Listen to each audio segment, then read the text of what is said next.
pupils will have an opportunity to question these actors in role. So the idea is, it's called a technique called hot seating, where you have an actor sitting and people get an opportunity to ask them questions. So there's a lot of research for us to do as kind of drama practitioners to make sure that any question that the young people come up with for us, that we will be able to answer based on the real people who lived.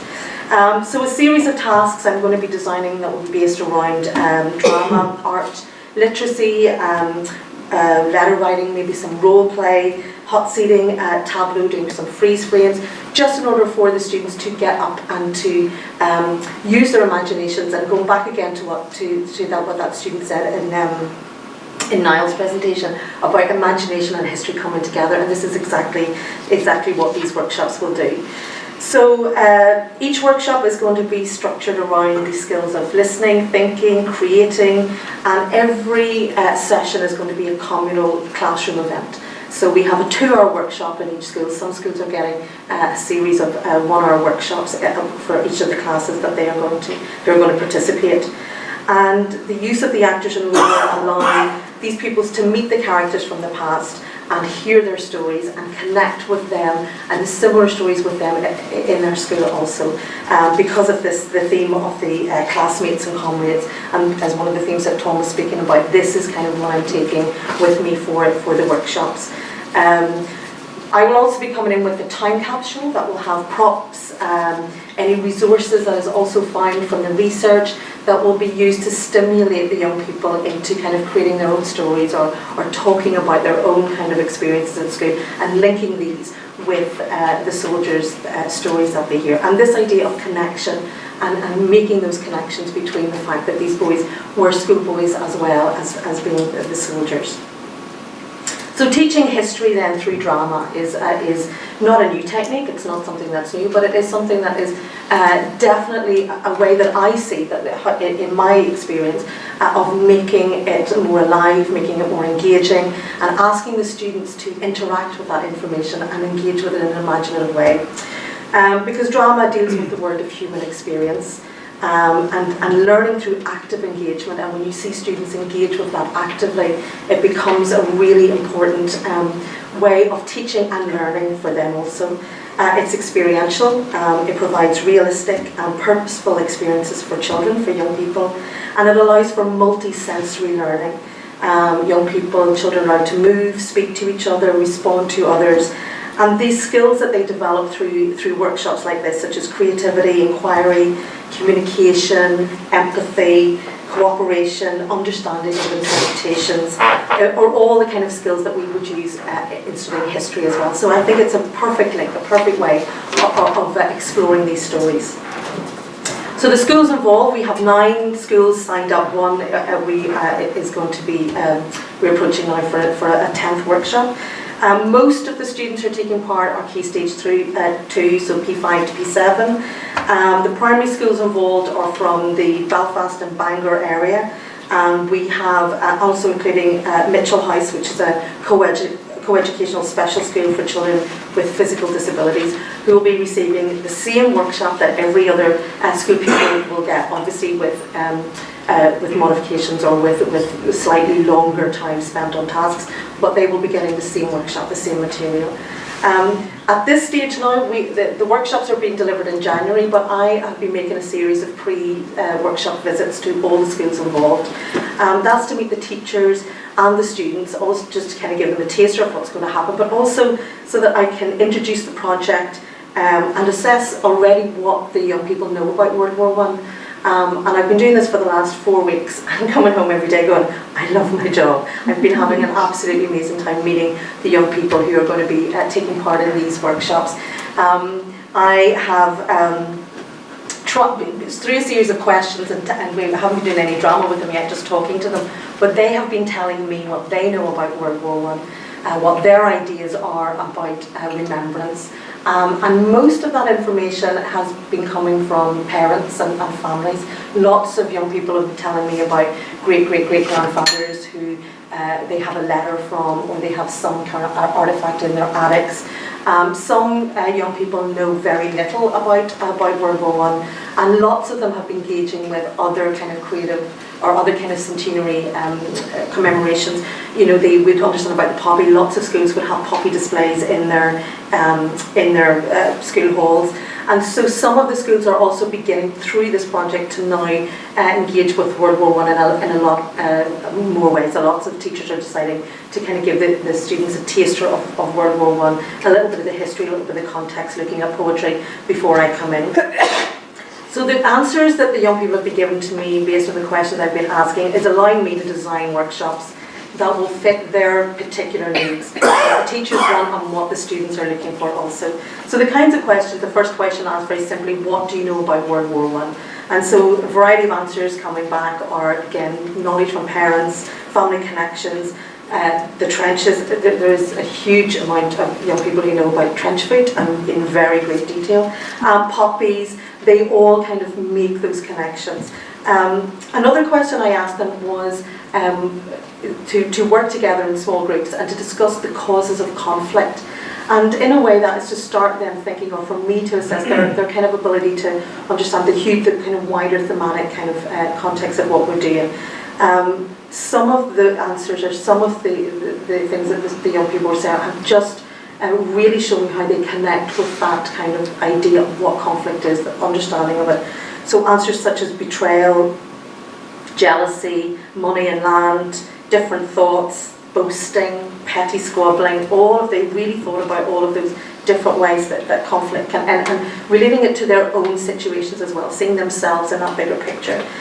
And then another question I asked them would be to connect the idea of them connecting themselves, being away from home. What would you want if somebody was sending you a parcel if you were away from home? What would be in it? I did expect a few Xboxes to be put in there, but no one ever. They all talked about family photographs. Food was a really big kind of thing. And so yeah, photos of family, favourite songs and food. So very kind of show me that we're not so far removed from what happened that time. These were the kind of things that people were looking for. So they don't know it yet, but they're starting to make those connections with the past or with people from the past. So the next stage, the stage I'm at now, I'm casting my actors who are going to be coming around the schools with me. I have a male actor and a female actor. We are looking at some of the stories that are coming through the research now to kind of give my male actor, my soldier, a story. The female character we think is going to be based on the school matron because there is information about her that the researchers have found. And she is going to be a very important kind of character as well in making that connection with Campbell and also that idea of kind of who we write letters to when we're away and what we miss and that kind of those kind of figures. I'm going to be planning the workshops for each of the schools and how they'll be delivered. And the final workshop, we just kind of confirmed recently, is going to be held in the Great Hall in Campbell College. Right where the photographs of these men are going to be. So there will be a performance by the actors based on the stories of these soldiers, and then this workshop that is going to take place in the Great Hall, where we will be able to, the students will be able to experience the tasks that have been set, the kind of connections with the soldiers, showing what they've learned in the place where these boys at one time in their lives lined up for assembly. So I'm really looking forward to that aspect of it. So that's it. So that is all. This is where I am at the minute. So hopefully at some other time after the workshops I might have an opportunity to come back and speak to you about how these workshops were delivered. But I'm very excited to be involved in this, and thank you for asking me to come here today. Thank you. Good afternoon everybody. My name is Billy Thompson.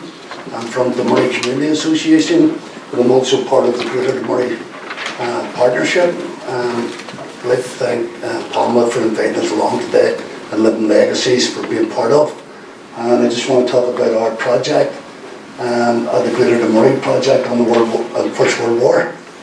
A wee bit about our group is that we're based in the Murray area. We cover the Collin area, we cover the Murray, we cover Seymour Hill, and we cover the Milltown area of the Murray. There's 4 separate community groups.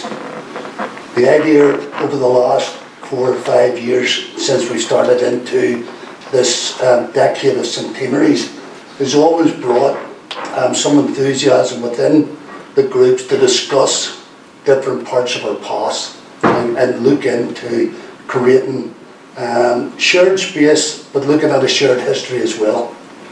And what we decided to do was we started doing trips to Dublin as a communities to go down and check out the history, different things, because we wanted to go back from being now where we've been, the community groups that we're working with have been living in the Troubles time, and they know that history and they can tell you all that.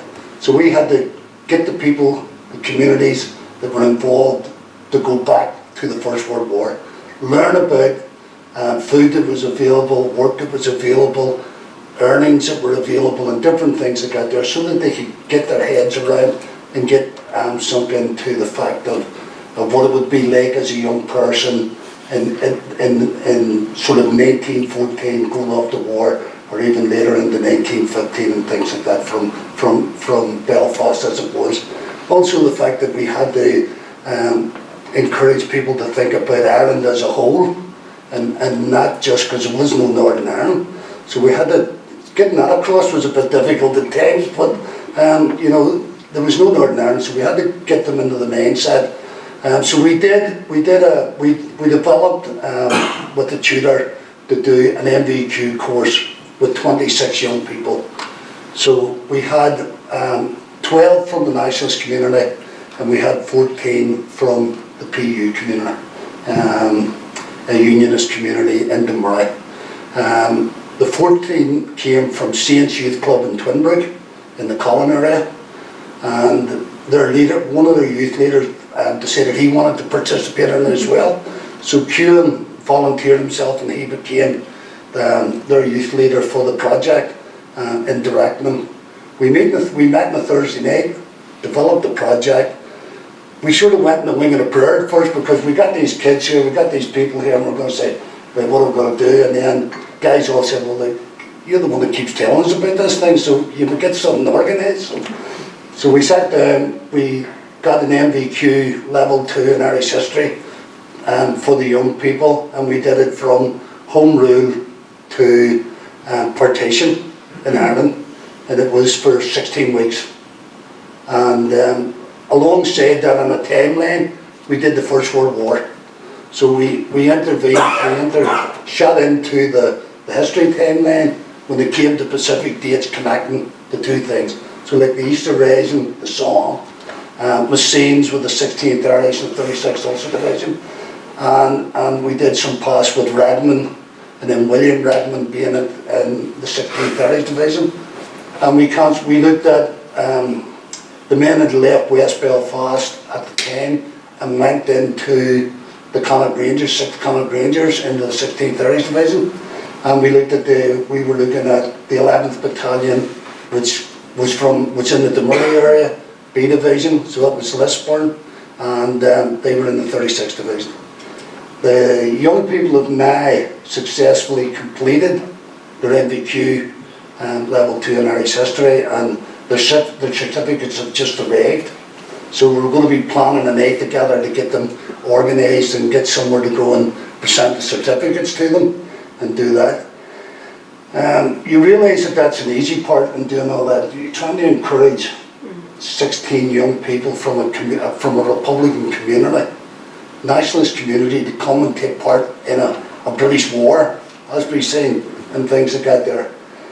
We thought it may create a difficult thing for us, made a bit of more than we could chew.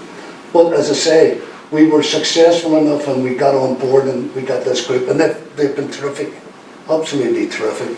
And they've been really involved in the whole bits of the project.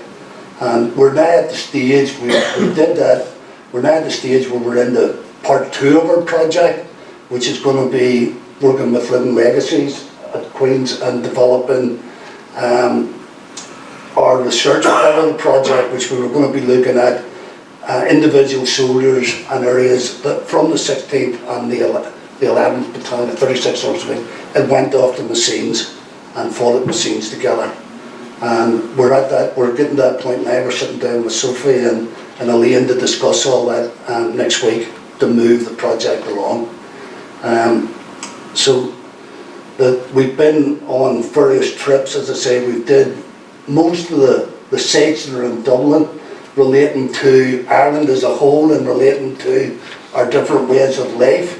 We've created 2 flower beds in Dunmurry, in the park in Dunmurry, for our shared space part of the project. And we got these nice flower beds, and we topped them off, each flower bed, with a poppy and a lily. And they were planted on top of each flower bed in the thing to significantly appreciate both communities and sacrifices in their way of what their history consists of. And we've continued to do that as a sound set of communities, the very utmost in support for it all. We are now getting to the point where the research has to start a bit more. We've loads of information, like everybody else was saying today. Once you mention something, people bring in something. You know, we've a seniors group, and somebody always brings in a photograph, or they bring this as before. You know this place now, that's what it was then. And they asked about different things about how do you find these things out and what happens. And so we've been working with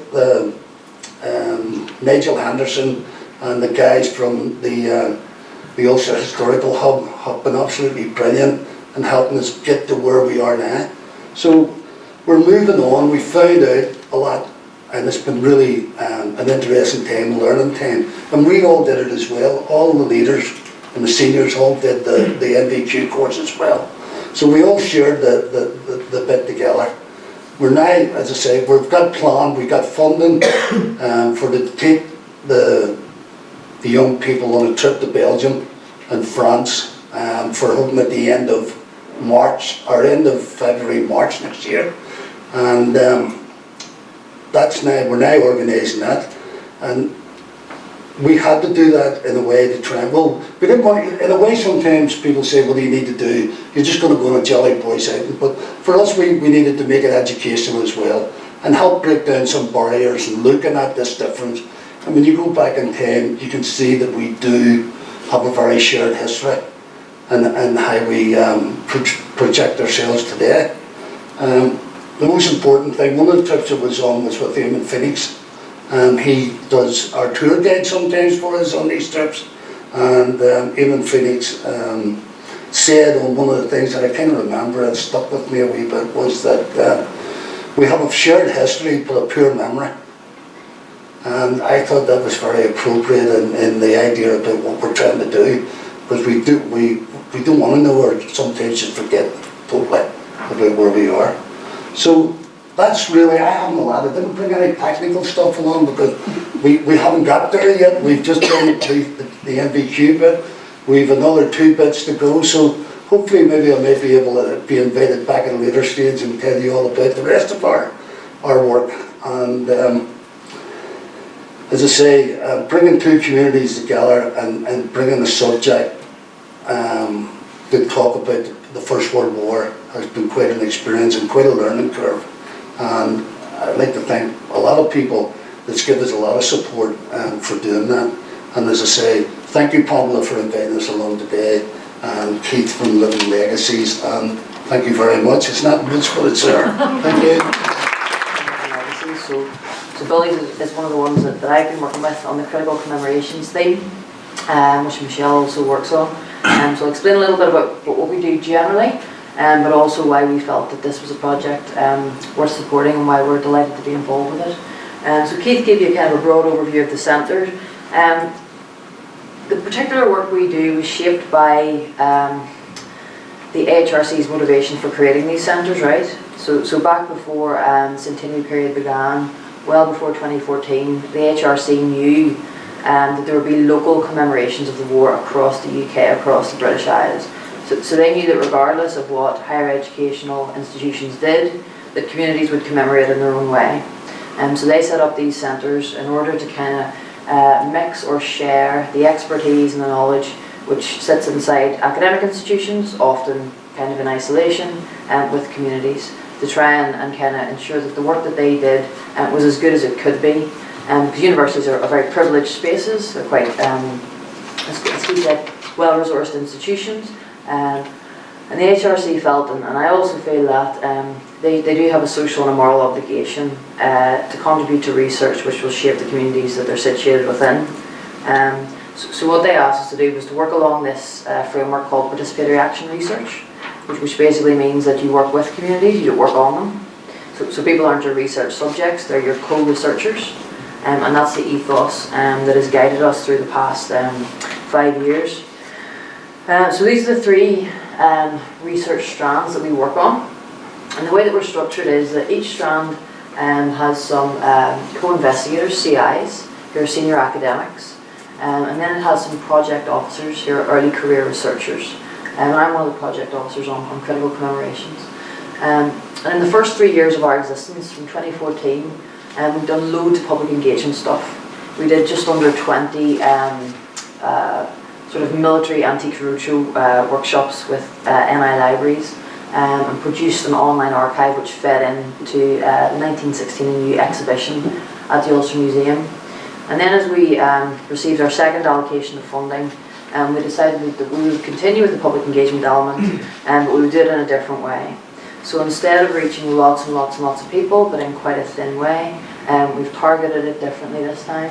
So we're working with a smaller number of groups, but we're having hopefully a deeper and more lasting kind of engagement with them. So we have dedicated project officers working with these community groups to help shape their research plans and to talk to them just about the basics of research, as in designing research questions, what sort of outputs are appropriate, how to disseminate your research, and just enhance the project in ways that it might not otherwise have done. So some of the practical ways that we do this is when you meet a community group and they have a plan for a project, they tend to be quite excited and they'll have a load of material and they'll have a kind of vision for what it might turn into, but they might not have a fixed framework for how to do that. So I come along and ruin all their fun by telling them that they have to be disciplined and focused and they have to ignore certain bits and they have to focus on something in particular if they're going to produce any kind of research.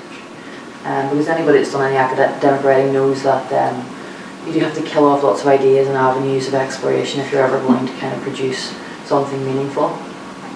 So we sit down and have face-to-face meetings, we have a look at the material that they have, we try and suss out the type of people who are going to be doing this research, because if it's young people it's going to be very, very different than if it's a group of dedicated sort of community researchers who have a professional background.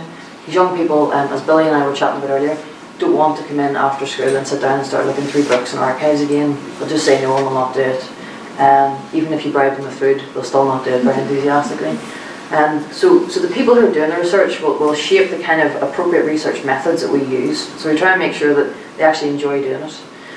And on that note, one of our partners, Heritage Lottery, one of their kind of outcomes for people in their First World War then and now funding stream is that the people enjoy doing the project that they're doing, right? Because this is voluntary stuff, they're not being paid to do this, there should be some kind of motivation for them in doing it. So there's a research template which we've designed, I'm not sure if it's here specifically, but these are the kind of core sections of it, where we try and get the group to narrow down what it is they want to do. So to say, look, what is it that you want to find out? Is it original? Why do you want to find this thing out? How are you going to do it? And what are you going to show people whenever you've done that? Because it's a real shame sometimes when you see some really innovative and exciting research and it's just turned into a booklet which sits in a community centre and it doesn't go anywhere else. So we're lucky to work with some digitalisation experts up at Queen's in CDDA who can produce some pretty cool stuff which will help get that research output out beyond the immediate local community. And that was one of the goals of the engagement centres as well, which was to link up all these kind of disparate and isolated commemoration efforts across the UK. Dissemination as well, so not everybody wants to go out and give a series of talks, but some groups do like doing that. Some groups have people who love doing public speaking and that's the best way to do it. In the case of East Belfast and the Great War with Jason Burke, he produced a mobile exhibition and he was quite happy to kind of tour around anywhere that would let him talk, and he would talk for an hour, explain the findings of his research, put his exhibition up in libraries for a couple of weeks and then come back and collect it, and he had really good impact that way. Other groups prefer things like crowdsourcing websites. That's one of the things that we're trying to work on with the Schenkel Group at the minute, is produce a crowdsourcing website. And in that way, their findings are online, but it's also a resource for the community to contribute to, so that it constantly grows. These are some of the things which Elaine, who's the project manager at Living Legacies and CDDA, would encourage groups to do. So whenever they're dreaming their big dreams, this is the bucket of cold water that comes down, which is stuff that you have to think about if you're going to deliver anything, right?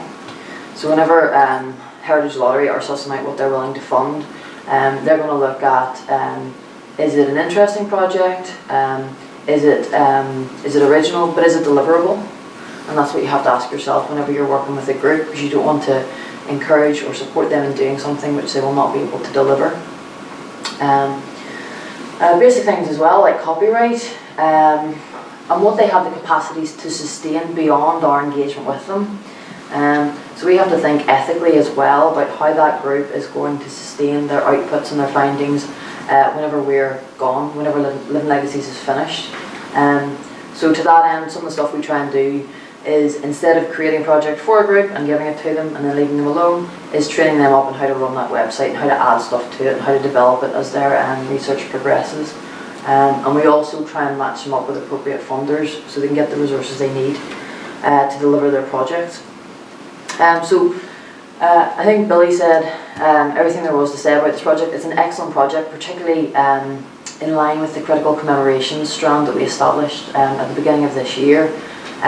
What we're trying to do in critical commemorations is take an account of, as Keith said, the particularity of Northern Ireland and the particular ways we commemorate here, often for good reason. There's sometimes a little bit of a limitation to the breadth of people's visions about how we explore the war here. But what this group are doing, and it's you should never underestimate how sensitive and delicate this type of work is, and particularly the small but very, very meaningful gesture of the poppy and the lily in those flower beds. That's something that has to be kind of kept, looked after quite carefully, because even though it's good news for organisations and stakeholders like us, for those communities who are still living near peace lines or with ethnic sectarian divides, it's a very, very risky thing to do. So we're very privileged to be able to support groups like Billy's in doing that kind of work. So we're looking forward to getting started. If you have any more questions about groups that you'd like us to have a word with, come up and chat to myself or Keith or Michelle. And thank you very much for the technical support. Thank you. Good news and bad news about Belfast City Council funding. To state the obvious, first of all, we fund stuff in Belfast and relating to Belfast. The other bit of good news is that we've got 13 small grants open at the minute with a closing date of the 12th of January. The bad news is that several of those are for sports, and looking around this audience, I'm doubting if I'll have much of a take-up for that. Broadly, for the sort of activity which I think most people here will be interested in, there are three main possibilities. The people who take the lead on the Decade of Centenaries is Good Relations.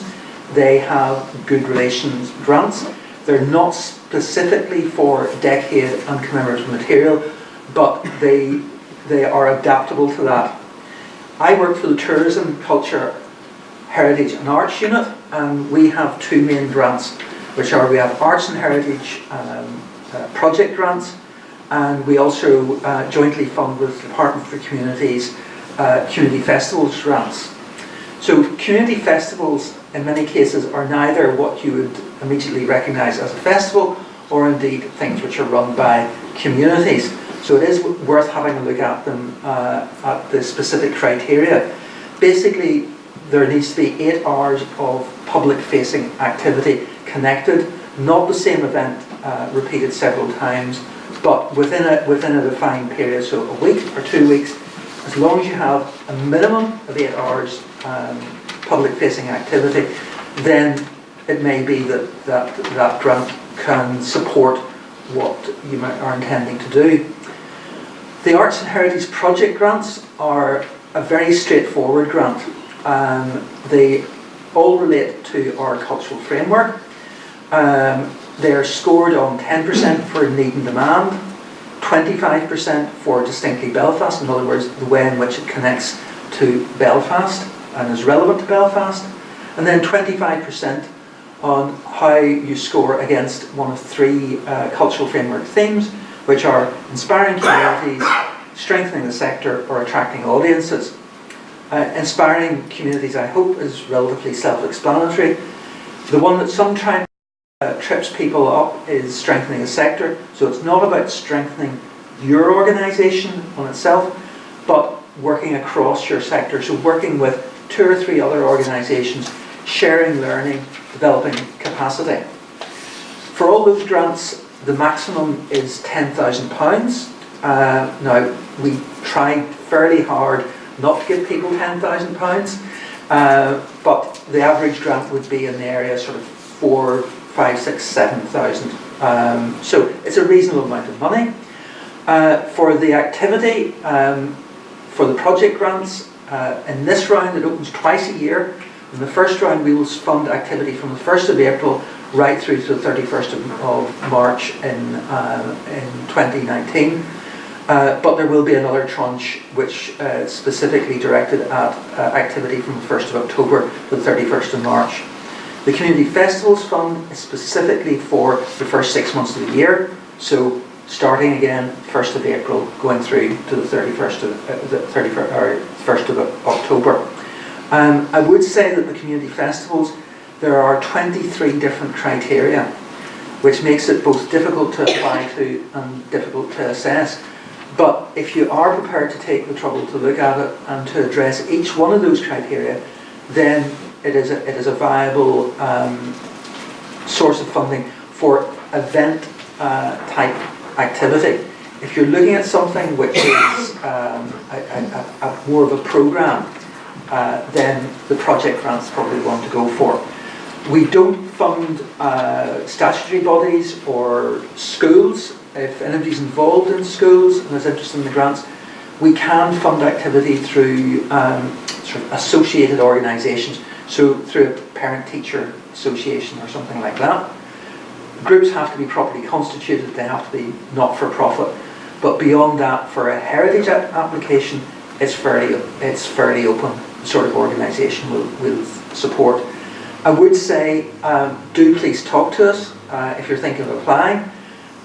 It's all online, so if you go onto the Belfast City Council website, which is www.belfastcity, all one word, .gov.uk/funding, that will take you into the relevant site. It will give you the guidance notes and the online application form. I brought some copies, hard copies of the guidance notes, which I'll leave. As I say, if anybody is interested or even thinking about applying, you've still got plenty of time. You've got until the 12th of January. Do please come and talk to us, and we will support you. As I'm sure Ginny will say, we can't write the application for you, but we'll certainly explain what we're looking for and how what you're thinking of doing might fit in with our criteria. So thank you. That's Morning folks, and I'm not in a Duffy. I'm Jimmy Laverty. I'm with Heritage Lottery about 2 years, so I'm still the newbie because everybody else is there about 15. So I'm just going to tell you at the minute who we are, what is Heritage, about it, us in Northern Ireland, how we fund grant programmes including the First World War. I'm sure a lot of you know about us already because there's been several projects here. Good applications, advice and help, and if you want to ask a few questions at the end, fire away. Okay? So who we are, established 1994, 10p in every pound we spend, and we're one of 4 lottery distributors. Okay? We want to make a lasting difference for heritage and for people and communities, and that's important. There's the 3 outcomes. We'll touch on them later on. Who we are, what we do, we use money raised by natural lottery players, so you'll see a lot of that much more when you're seeing our press going out about it. It is about national lottery players, it's their money we're spending. Protect the heritage they care about. We're the largest dedicated funder in the UK. We've spent 7.7 billion since 1994 on 40,000 projects, and there is considerable body of knowledge even in our office. It's outstanding. Funding right from £3,000 right up, and we have 11 grant programmes, so didn't quite match Belfast City Council, but we had a go. Probably too many grant programmes, to be honest with you. It would be, we're looking at simpler processes of small, medium and large. Responsive and collaborative, we'll do as much as we can to help you. Okay? Good news, there's approximately £320 million a year across the UK. We offer confidence and stability, so we'll help as much as possible, but at the minute, challenging economic conditions, you know yourselves how it is out there. Pressure on public sector finances, so the likes of Stormont still not up and running is a problem. The likes of match funding will always be a problem for us. We're dependent on fluctuating national lottery income. So lottery income is down, okay? Because there's the postcode lottery, there's the health lottery. They had the bright idea of moving the price of it up to £2, making 60 numbers, things like that there certainly don't help. As regards Camelot themselves, the whole Camelot head team has gone, so they're being replaced by a whole new team coming in. So you're going to see some new developments with that there kind of stuff. But as I say, it's lottery players' money we spend, so we're responsible to them. Okay? Just to give you a bit of context for things. What is heritage? Heritage Lottery Fund are very clever that we don't define heritage. So you tell us what it is. Whereas I was introduced the other day as, here's the guy from the listed buildings people. But as you can see, the likes of the men behind the glass, projects like that here today, we're not. We do a whole lot more than that. Okay? Heritage Lottery in Northern Ireland, we're a small team. We've a head of region, Paul Mullen, development team of 2 people, that's myself and Una. Assessment team, 4 people, and an admin of 2 people as well. We have 7 committee members and 1 trustee, so the 7 committee members decide all applications in Northern Ireland over the £100,000 mark. The 1 trustee basically represents us in the UK board, so if an application is over £2 million, it goes to the UK level. The budget we have here is £4 million directly, but if the application, as I say, is over £2 million, it goes to UK board level, so the likes of the Titanic drawing rooms, Templemore Baths, these kind of things, they come from the UK budget, not our budget. So in the last few years we have basically, well, in the last 5 or 6 years, probably got £10 million for Northern Ireland as opposed to, so another 4 or 5 million on top of what we usually give out. Okay, so that's from the UK budget. In total in Northern Ireland we've spent nearly 235 million, over 1,300 projects, 49 million on land and biodiversity, 116 million on buildings and monuments, usually 60 projects a year. That can fluctuate a wee bit, and as I say, the average spend is about £10 million a year, give or take. Okay? This is a map of our projects. So an example was I was in Fermanagh the other day and says you never spend any money in Fermanagh, and I says, well, we do, as you can see. So there's a project coming there shortly as well. So you can see we do spend a lot of money all throughout Northern Ireland, so we're pretty open about where we spend and who we fund. How we fund, we have no statutory responsibility. We're broad and inclusive view of heritage. We've very much a conservation management approach. We're valued by people, consult and involve potential users, so we'll explain about the process of applying to us and what way we go through. We look at heritage skills training, so as I say, not just listed buildings, the likes of apprenticeships. We want people to learn because of this. Sustainable long-term impacts and outcomes, so we have the likes of a Heritage Enterprise programme, which is a bit of a new programme for a lot of funders out there. And we invest where our money is really needed. So if you can make the case, we will look across the different areas. Outcomes, so the difference is basically we fund, as I said earlier on, heritage, people and communities. So it's not just the heritage.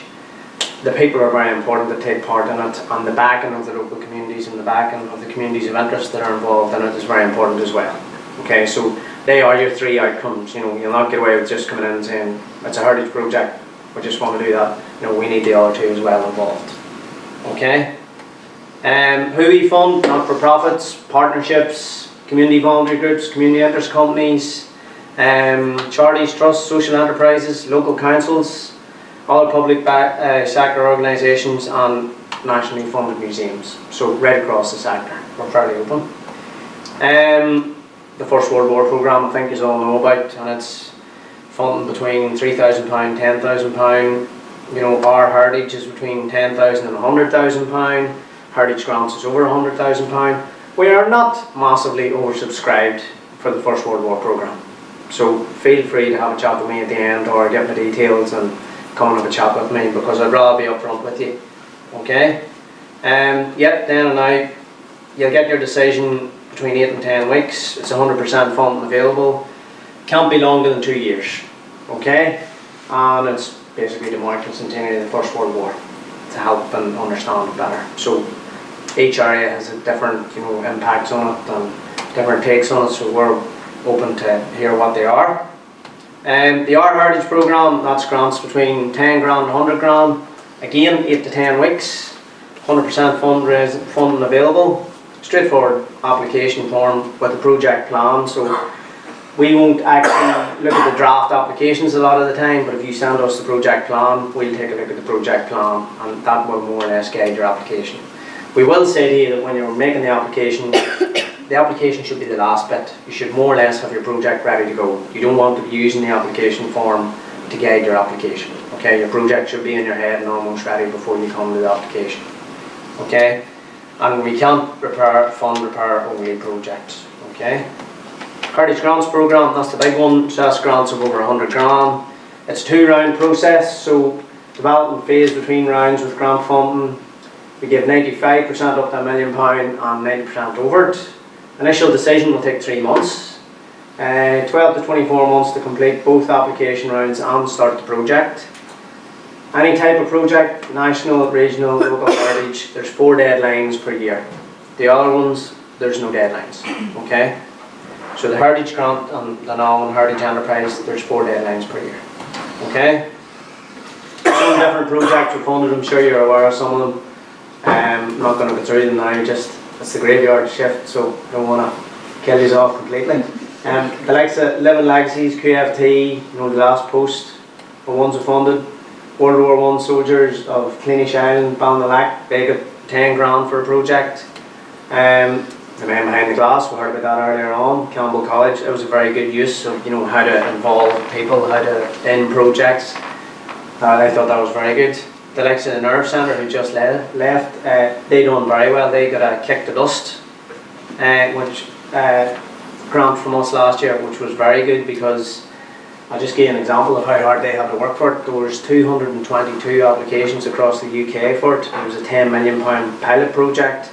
It wasn't even awarded regionally, and they got up to £1 million for a project, and there was only 10 projects funded. So when you think of the competition they had, they've done exceptionally well. But you can see how they engage young people through their processes, and it's from a pilot project point of view and from Heritage Lottery point of view, you'd hope that that's how engaging young people could work from here on in. It's a great way of using it. The HMS Caroline we heard from earlier on, I'm not going to repeat it because it was very expertly done earlier on anyway. What we can fund, we have a frequently asked questions section on our website. Type in that link you can, because you'll never find it. Because our website, if you've used it, is not the most straightforward one, I would say. When I was there a week, they said to me, go and find the frequently asked questions, we're going to give you an hour. So just be aware of that. We can't fund trips for battlefields or cemeteries for a group of people. We can't fund new memorials, specific commemoration events, single performance events, individual family history work, or any kind of duplication. Okay? Northern Ireland in the First World War, 2011 to 22, a number of significant political events shaped the sense of British Irish identity. CRC, HLF, the others, the legacy of the decade. The principles basically is historical facts, implications and consequences, the different perceptions and interpretations, and how events and activities can help with the understanding. I hate just reading straight off slides, so I like to sort of ad-lib a wee bit. You can see them and read yourselves, so I'm not going to be preaching to you.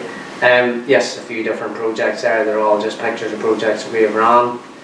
What makes a good application? Some of you have been successful already. So the things that we would highlight, and even coming from our assessment team, why is it distinctive? Show us why your project's distinctive, why it's important, what's unique about it, specifically in your area. Why is this important and unique in your area? Is there associated stories? So if there's a building, for example, who worked in the building, who lived in the buildings, what's the stories of the building, that kind of thing. what other heritage does it bring in? Could be biodiversity, natural heritage. What does it tell us about other things, time, place, past, that kind of thing. If it was lost, what would be lost, and who would care? Them kind of things. You show us that it's important and that it's heritage we don't know about possibly, and we'd be very interested in it. Okay, project planning. So who uses it currently? What do they like, don't like? Who's missing, what's missing, barriers, how much will they pay, will they come, look at sustainability, ask, what I mean, even as I was talking to the Nerve Centre earlier on, and I know the big lottery has changed the way that they're putting out their applications and asking people. The Nerve Centre was working with young people, and they said the first thing they did was ask them what time do they want to run the projects at. So there's no point in saying to them, we're going to run this project at 9 o'clock on Saturday morning, because that's not going to happen. So they were able to tell us, the young people told us, we'll start at 12 o'clock on a Saturday. And that's how they got their audience. So ask, consult, very important. Project planning, who, what, where, when, why, how, when are you going to do it, how much is it going to cost, who wants to do it, are there risks, be aware of that kind of thing. Making an application, all our applications are online, okay? Essentially you register, you get your password, your username, that kind of stuff, and you go ahead, you fill in what I call as a 2-pager, but it's known as either a project inquiry form or an expression of interest. That will come to myself or Una, and we will come back to you within 10 days, 2 weeks. At the minute it's hectic, so it could be a wee bit longer than that, but we aim to come back to you. And we will basically tell you, yes, this is a good idea, we'll come and meet with you, or come in and have a chat with us, and we'll see how much further we can get with it. Or we could say, no, maybe not at the right time, don't think, you have to do a wee bit more thinking around it, that kind of stuff. We'll hold your hand as much as possible till you get to the assessment stage, till you actually make the application. And then when you make the application, it's over to our assessment team, and they take it from there. But we will work with you. We're the development team, it's our job to develop the applications, okay? So we'll try our best for you. And that's it. That's myself or Una you get in contact with. Feel free to give us a shout anytime. Okay?